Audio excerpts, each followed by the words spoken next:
Well, they saw a need in the small to medium range businesses, the entrepreneurs and investors and such, that were exposed because they've become targets of the bad guys. So Ron and his team decided to start Gold Sky Security.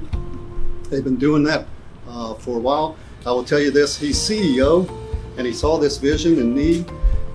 CEO, though, in his firm stands for Chief Evangelist Officer. Because Ron really preaches to his team about customer service and staying on the cutting edge of security, because the bad guys are creating that cutting edge. And so you have to stay there. So I want to introduce you to this. This is a visual to help kind of non-technical people understand what they look like in cyberspace, right?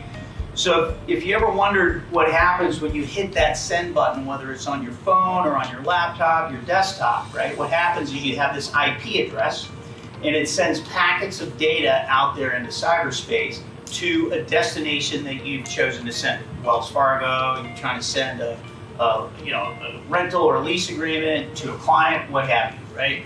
So there's literally hundreds of millions of these digital footprints that are out there. And they come in all shapes and sizes, right? The bigger ones may be AWS, right? Or the IRS, whatever it is. And the smaller ones, could be us, right? So what we wanted to do is take one of these digital footprints and put it under the microscope. And one thing I want to point out is you'll notice in our logo, a lot of people, when they first see our logo, they're like, oh, that's nice, it's a sun, right? I mean, it's gold sky, right? A lot of people see it as a sun. And what we tell them is, after we get through this presentation, you'll never look at our logo the same again, right? So, all right, so let's take one of these bad boys, put it under the microscope. So you see you've got the lock in the middle, and then you've got this circle around the lock. This is what we call your security perimeter. And then the lines around the circle represent data constantly coming in and leaving your network, right? So inside of where the lock is where all of our sensitive data is that we're trying to protect, okay? So you've got these cyber thugs that are out there that we just talked about, literally hundreds of thousands of them that are constantly barraging us. Last year, there were an average of 200,000 malware variants a day that were being launched out into the wild, into cyberspace, right? And we're only seeing with artificial intelligence and machine learning, we're only going to see that really escalate where you can actually send more out and the machines are going to start thinking for the criminals, right? So they're literally throwing, you got Trojans, you got phishing, you got worms, you've got viruses, you've got brute force attacks, you name it, they're coming at us in record numbers, right? So there's 4 threat vectors around this circle. The first one is what we call people, right? And so this could be your employees, yourself, right? How aware are you of these 200,000 malware variants that are coming at you on a daily basis? And how do you behave when you're confronted with one? Are you a defense or a liability, right?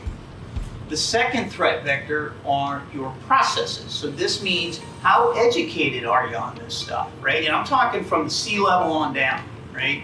And do you have policies and procedures in place that teach your employees what to do when they're confronted with one of these scenarios? The third threat vector are your facilities. These are your physical controls, right? So this would be, if you have a server on premises, is that under surveillance 24/7, 365? You have a lock on that door?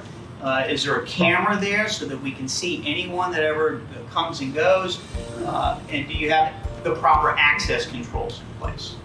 And then the fourth threat vector are your technologies, right? So this would be your networks, your applications, or your emails encrypted. Not only at rest, but while they're being transmitted, right? Your cloud mobile solutions, have you vetted those service providers to make sure that they have the proper security controls in place, right? And then do you have firewalls in place? You'd be amazed at how many of our clients, we go into these small and mid-sized businesses, they'll go and they say, oh, I need a firewall. So we go to Best Buy, they get their firewall, they plug it in and like, all right, we're all set, right? And they never ever configure it properly.